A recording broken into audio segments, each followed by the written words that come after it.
Okay, good morning class. So at this point we're in term 2. At this point we should have completed, according to our work schedule, we should have completed the chapter on geometry, and we should have started with, or at least a week and a half into trigonometry. So according to the work schedule, we are like 4 weeks behind. 4 weeks. So we will have to pick up the pace at this point, and so that we can finish the work prescribed for the year, so that we have nothing carried over to next year. Okay. Last year, we with that grade 11 group, we have started trigonometry in term 3. In term 1. If I'm not mistaken, we got quite far with geometry in term 1. And at the end of last year, we only had time to do one paper before they had to write their final exam. So the idea is to do more papers before you write your final exam. Okay, so that our syllabus can be covered and all of those things. Okay, I actually wanted to send you a topic that I wanted you to have completed in the holiday, but I thought, okay, don't spoil your holiday for you. It's a pleasure, okay? But probably next holiday, if we're carrying on the way we are, definitely we would have to do a topic in the holiday. Alright? Otherwise we're not going to do justice to the syllabus, okay? And I don't think it's going to be fair to carry anything over to next year. Okay, it's not going to be a good thing. Okay, otherwise the grade 12 topics is going to be shortened or affected somehow.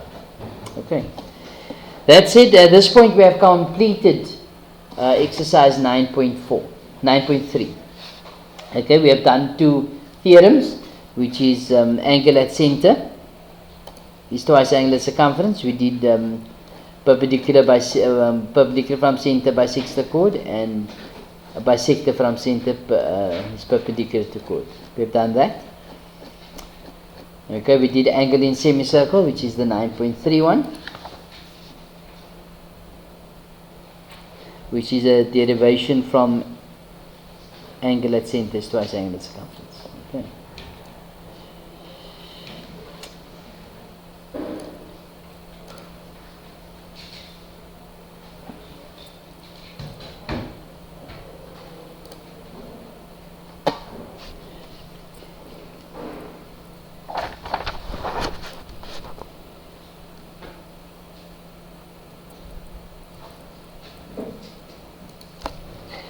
Alright, so we're on page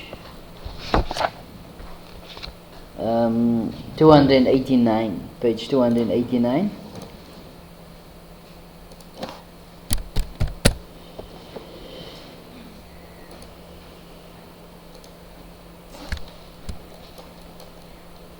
Theorem 4a.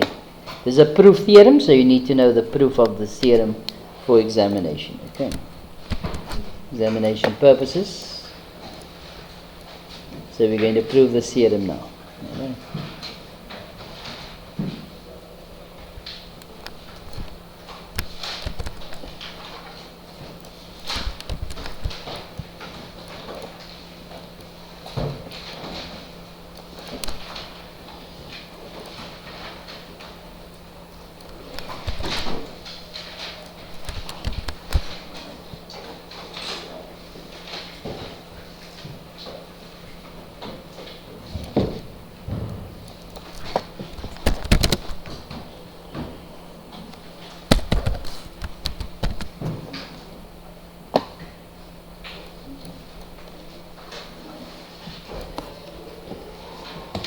Okay, so they have done markings already on this diagram, so I'm just going to read through it.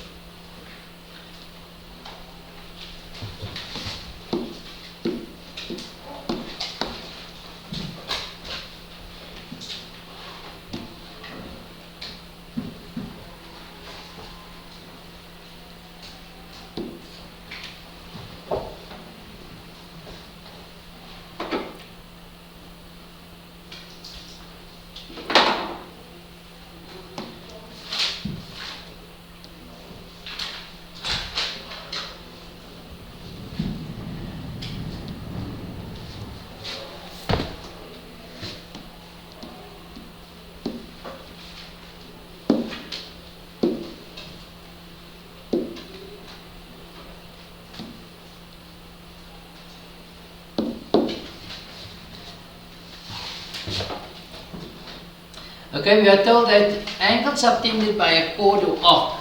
Now remember, this is your chord. Oh, no, this is your chord or that's your arc. Okay.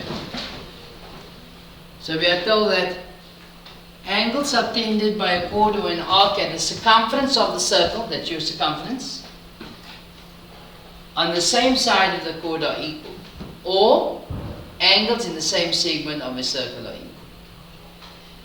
So as you can know that if there is an asterisk next to the theorem, that means to say it's a proof theorem. It's required for the examination to be able to do what I'm going to show you now.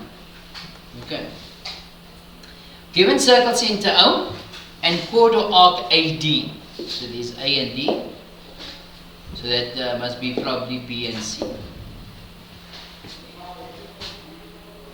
So given circle center O and chord or arc AD, subtending angle ABD, this angle here, and angle ACD, which is this angle here, in the same segment. You are required to prove, RTP is required to prove that angle ABD is equal to angle ACD. So you must prove that angle is equal to that angle. Okay. So to prove this the theorem, where do we always start off with? We start off with a construction. Not so. So we start off with construction. You're going to construct. We're going to construct OA and OD. This is your radius, okay? You construct OA and OD. Okay. So from here, what can we say? What can we say? We can say that AOD, angle AOD, is equal to, angle AOD is equal to what? Twice angle ABD times angle ABD. Why? Angle at center equals 2 times angle at circumference. Okay. However, AOD is also equal to AOD is also equal to ACD, 2 times angle ACD. Why? Angle at center is equal to 2 times angle at circumference. Not so. But what we notice here, that's in the same angle. Not so? So therefore, twice ABC, ABD, therefore 2 times angle ABD is equal to 2 times angle ACD. Not so? So what do I do now? I divide by 2. So therefore ABD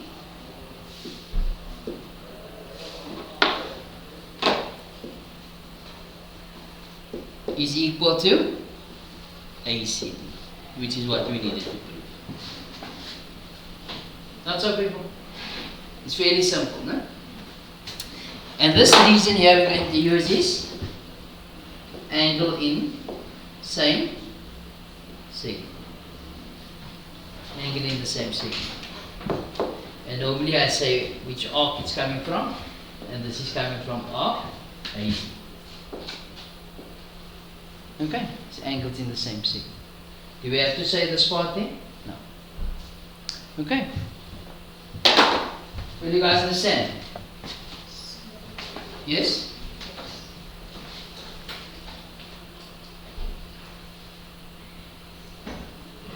Any confusion?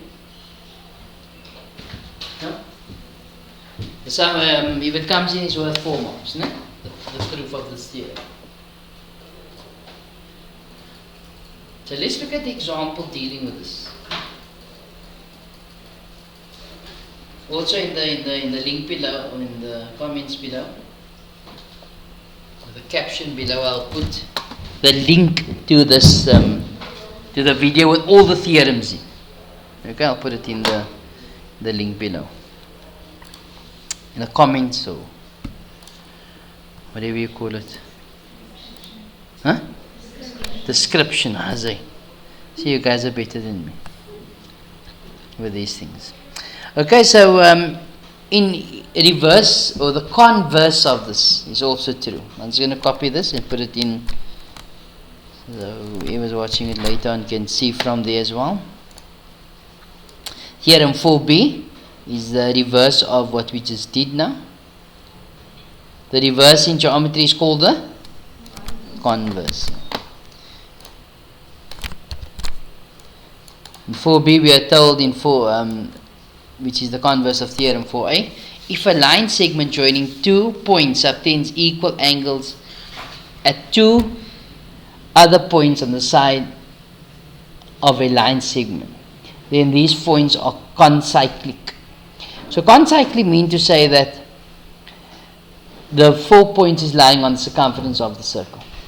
Okay, so later on you'll see this word come on often, concyclic. But concyclic basically means to say a circle can be drawn through the 4 points of a quad. Okay.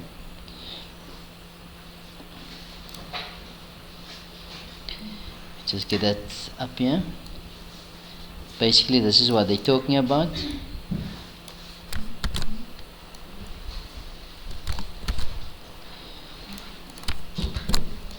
This is on the same page as the proof.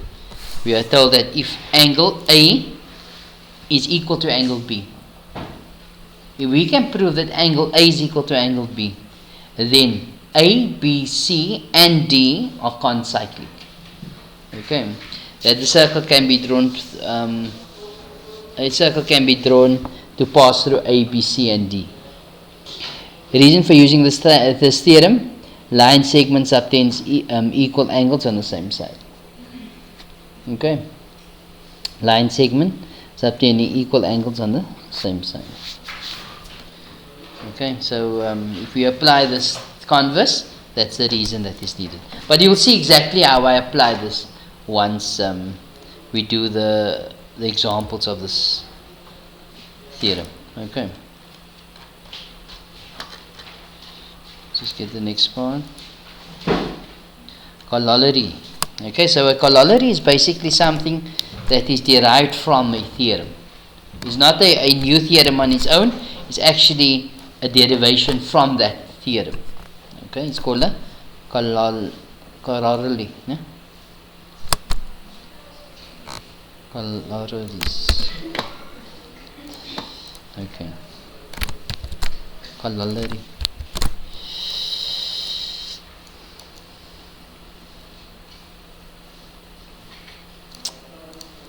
Okay, so we are basically told here that there are 3 corollaries. Okay,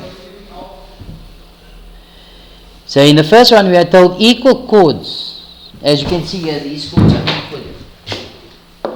Okay, equal chords or arcs of a circle obtain equal angles at the circumference of the circle.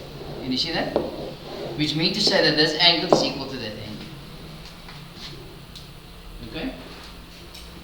If chord BC is equal to chord EF, then angle A is equal to angle D. The reason for that is equal chords obtains equal angles at the circumference. Okay? It has to touch the circumference of the circle for corollary 1. Then, let's look at the next one. Number 2.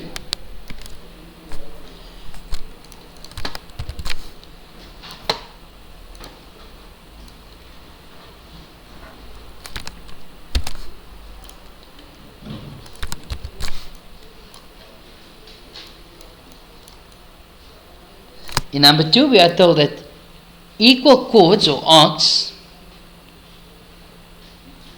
of a circle subtends equal angles at the center of the circle. Okay, as you can see here, these chords are now equal. So equal chords obtains equal angles at the circumference, which means to say O1 is equal to angle O2. You guys understand?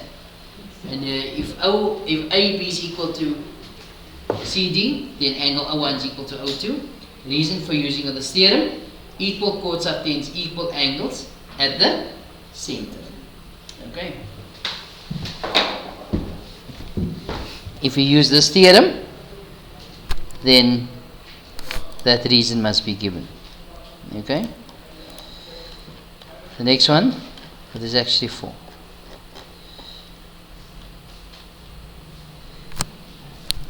The next one is number 3.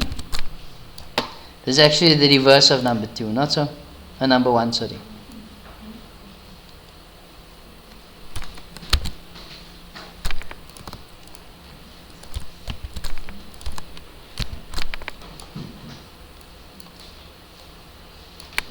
We are told here that chords or arcs of a circle are equal if the subtended angle at the circumference or at the center of the circle. Okay? So if angle A is equal to angle D, then BC has to be equal to EF. That is basically the opposite to number 1. Not so? Because here number 1 we are told that if BC is equal to EF, then angle A is equal to angle D. Why? Equal chords obtains equal angles at circumference. So in the reverse we are told that if angle A is equal to angle D, then BC has to be equal to EF. Why? Because they're equal angles subtended by equal chords. Okay. That is applicable for the angle being at the circumference or at the center, as in number 2. Okay. And then the 4th one,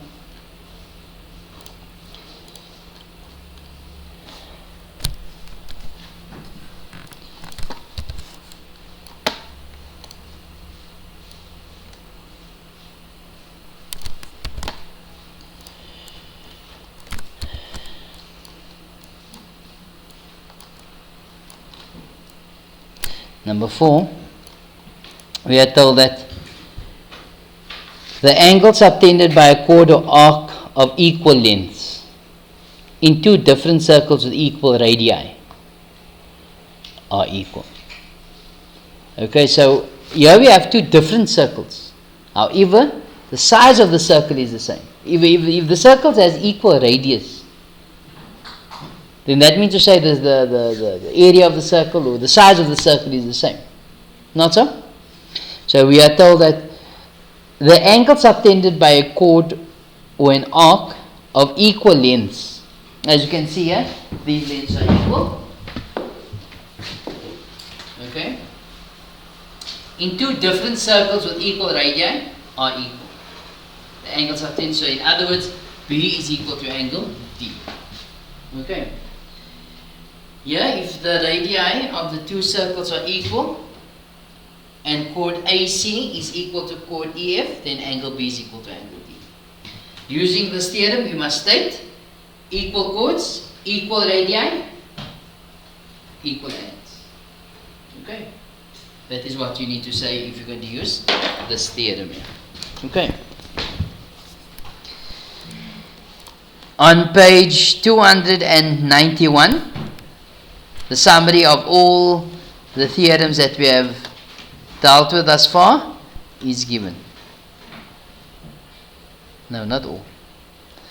Let me just check here. I think see they left out the first theorem. Okay, so it's theorem 2, 3, and 4 with these corollaries is given there. Okay, there's a nice summary for you on page 291. Alright, so let's look at the example on page 292. Example 1 on page 292. You can page to that page.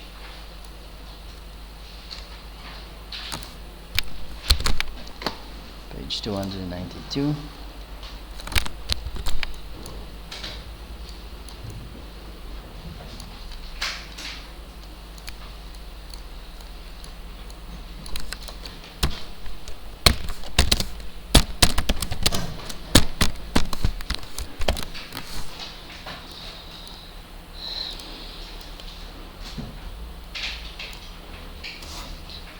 Okay. Then you guys want to draw this quickly? Like to draw it quickly? Huh? Yes, okay. I'm going to pause here quickly. Alright. So here we are told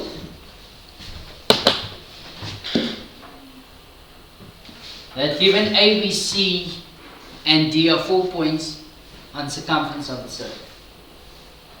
Remember I told you a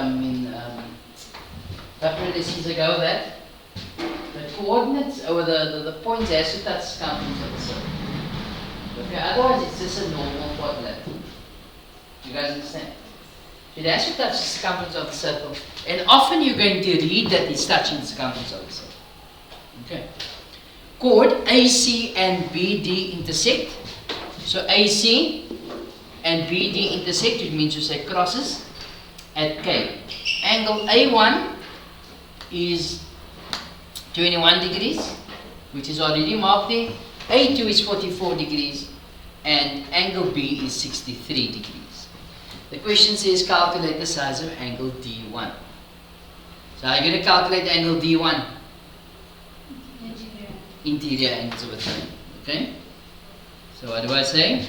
Angle D1 is equal to 180 minus 21 minus 44 minus 63.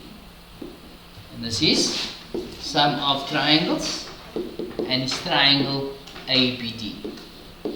Do I have to state the triangle I'm working in? No. Okay, but it will be nice of you too. Okay. So work it out. What does that give us? Sorry? 52 degrees. So also note, what am I doing?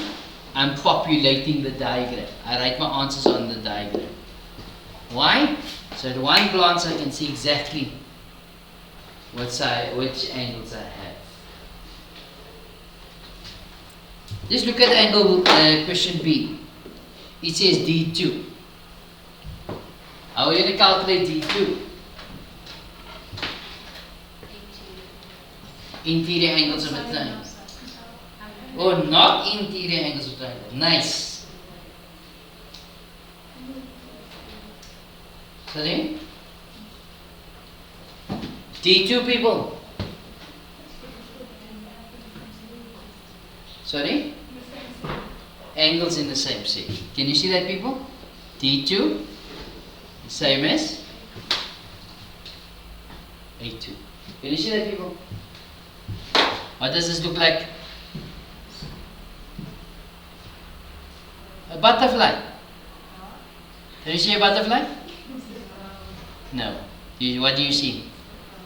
A bow tie. You see a bow tie. Okay. You can't, that kind of girls, no? Some girls see butterflies and some, very few see bow ties. But you all see bow ties. No? You have those girls. Okay, no problem. So we call that a bow tie. No? But can you write the bow tie? No. What's your reason there? Angles in the same shape. Okay, you guys understand? So what do we say? D2 is equal to 44 degrees. Why? It's angles in the same segment. And it's coming from arc. That angles are subtended from arc BC. Can you see that, people? It's subtended from arc BC. Do I have to name the arc? No. But you'll see me do it all the time. Okay, so what I do is I put 44. Yes? You can ask a question, yes. I'm confused, okay. You see, to get D2, no? Here's D2. Now remember the theorem we just did now. We said that if it's an angle subtended from arc BC, if it's from the same arc, the angles at the center, the angles at circumference will be equal. Sorry? I was saying, like, that If you put a line here. Yeah. It's either arc or chord. And was the chord given? No. But if you want to draw a chording, it's fine. Okay. But what was given was the segment. There's angles in the same segment. Okay. You see it now? Nice. It's a pleasure.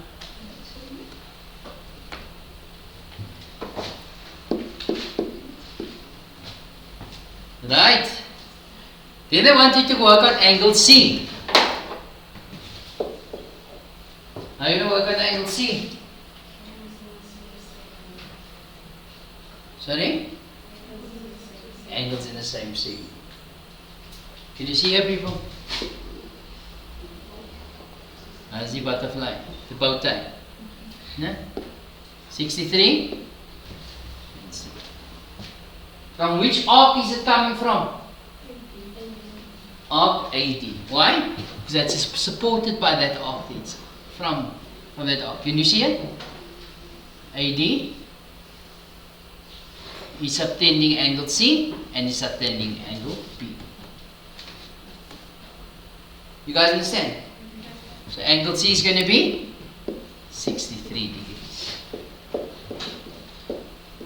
And the reason here is angles in the same segment and is coming from arc AD.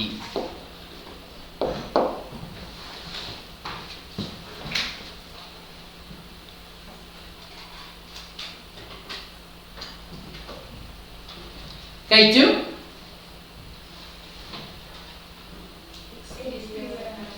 Many ways, no? Sum of triangles or exterior angle of triangle. Okay. You want to go with exterior there? Okay. So K2 is equal to 63 plus 44.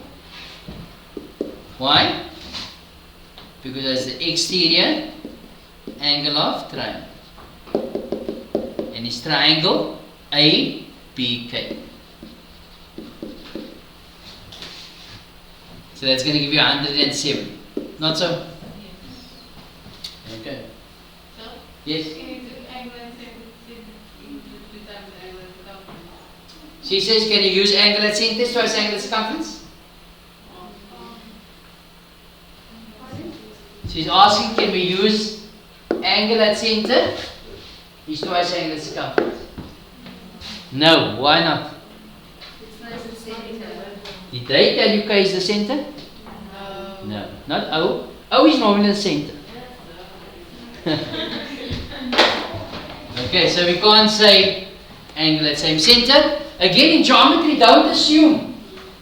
Alright? If you start assuming, you're going to mess it up. Right, any other confusion here? Huh? Not yet? Okay, nice. Nice.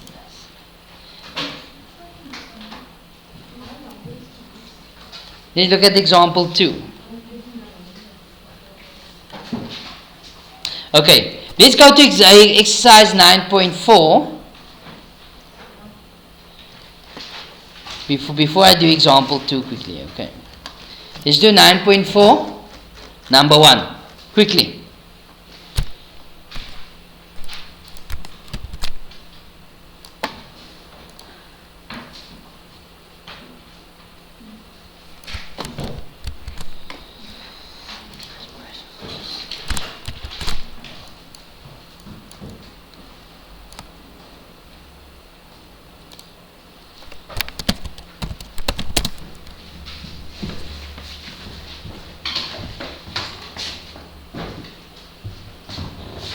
On page 293.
Guys, finish? Work faster, no? We way behind.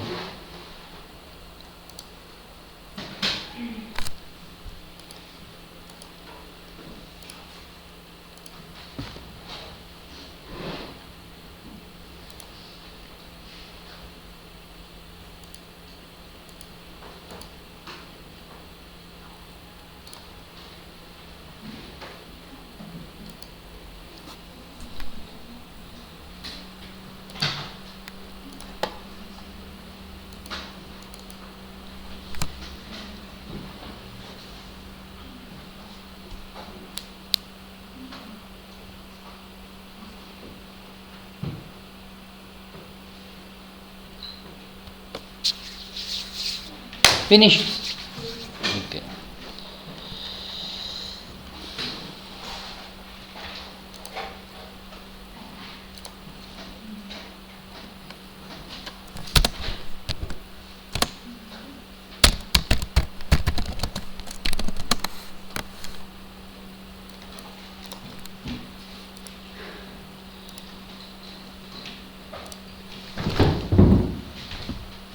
Okay, so given chords A, C and BD intersect at E, BD and CD are drawn.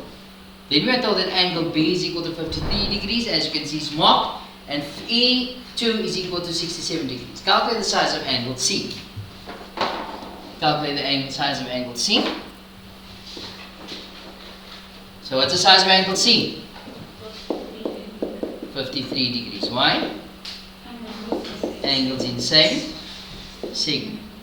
And it's coming from arc AD. If you don't know how to name the arc, it's fine. Okay? If you don't want to say it either, it's also okay. People are going to get D.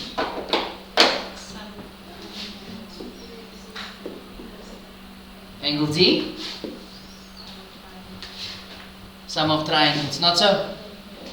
So angle D is equal to 180 minus 67 degrees minus 53 degrees. Why? Sum of triangles, and it's triangle DEC, which is 60. Okay.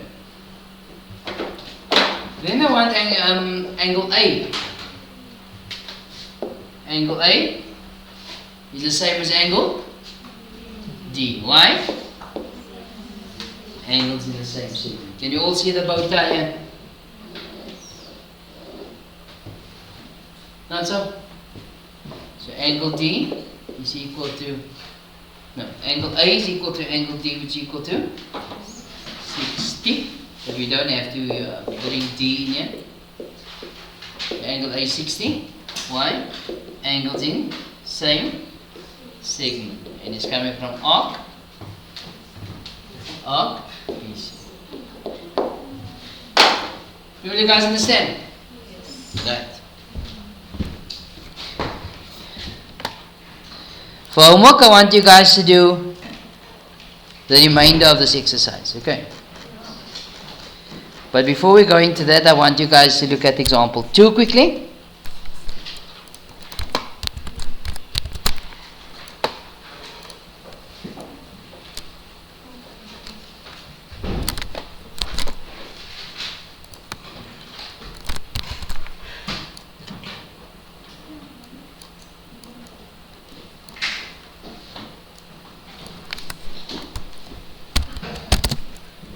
This is on page 292.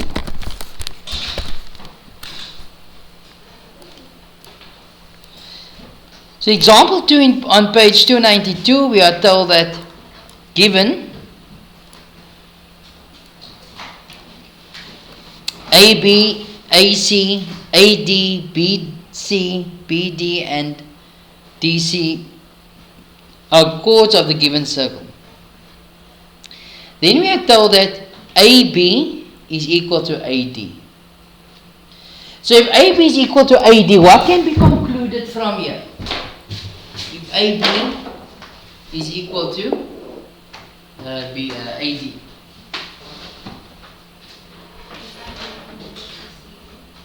Sorry? B2 is equal to D2. Why? Angles opposite, equal side. Okay. The question says, prove that C1 is equal to C2. Let's prove that C1 is equal to C2. Now to make it a bit easier, I can introduce an X. Okay? But if you want to work without the X, you can work without the X as well. Okay? I'm going to do both ways for you. Okay? So we need to prove that angle C1 is equal to angle C2. Okay? So let's start with C1. Angle C1 is equal to which angle? C1 is equal to angle? D2. Yeah, I started by saying angle C1 is equal to angle D2. Why? Angle in same segment, and it's coming from arc. You see that? It's being subtended by arc. AB, can you see that? AB, D2, and no, D2 and C1. Can you see that, people? There's your bow tie.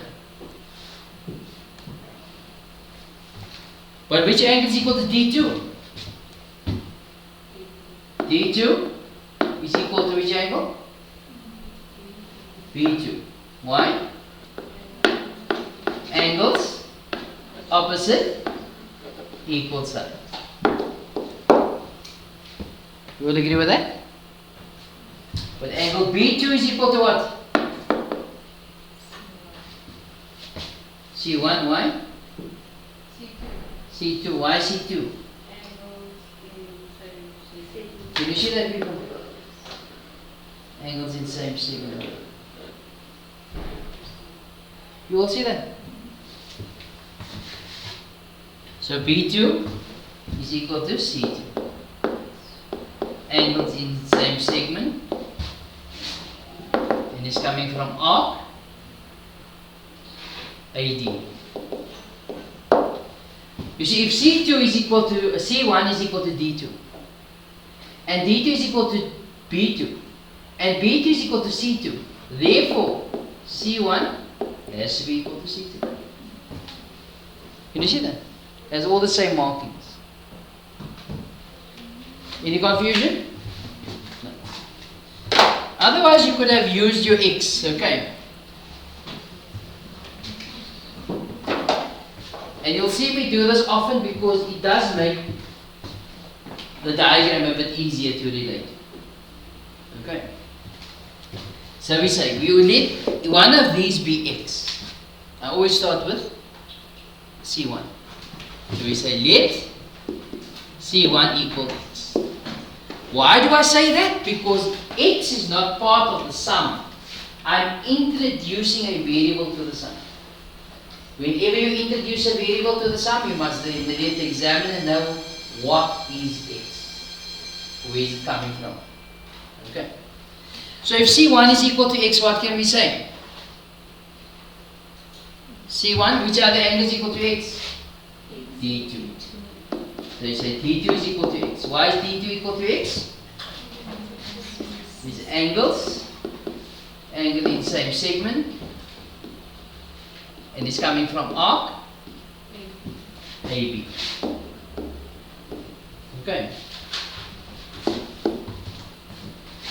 Then we can say that B2 is X. Why is B2 X? Angles opposite, equal sides. Then now what? C2 is X. Not so? Why C2 X? Angles in same segment, and it's coming from arc AD. So therefore, C1 is equal to C2 is equal to. Okay. So as I said, if you want to work without your X, fine. Want to bring your x into it? It's also fine. Okay. At the end of the day, it's your choice. Alright. Please complete exercise 9.4 for tomorrow. Enjoy the rest of your day. Good morning, class.